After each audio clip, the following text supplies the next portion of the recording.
Kasi nandoon daw ang kawit. Ayun nga, nakikita ko siya. Hindi perfect.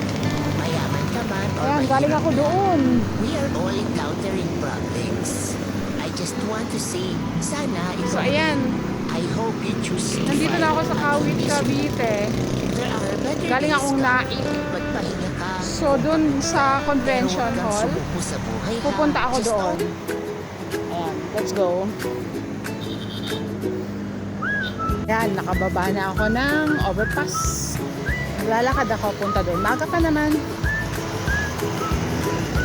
So dito, walang kainang mga food chain. So hanap ako ng makakainan dito para makaalmusal. Maaga pa naman. So 8 AM naman ang registration.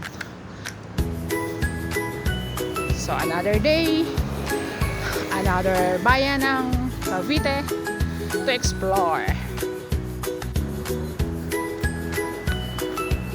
Yan po ang pamahalang bayan ng Kawit. So ayan, punta ako doon, wala akong nakikita pang kainan. So ganyan siya. So dito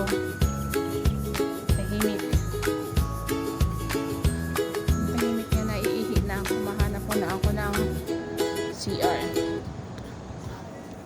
Parang walang makakainan dito. Parang marami ako nakikitang notary public, pero wala ako nakikitang kainan. May flag ceremony pa lang ngayon. Ayan, pamahalang bayan ng Kawit.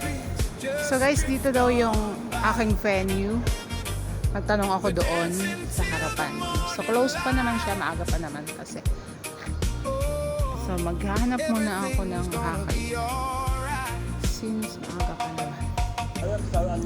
Dito daw, meron daw ditong kainan. So punta muna ako dito. Maliit lang ang munisipyo niya, ganyan lang.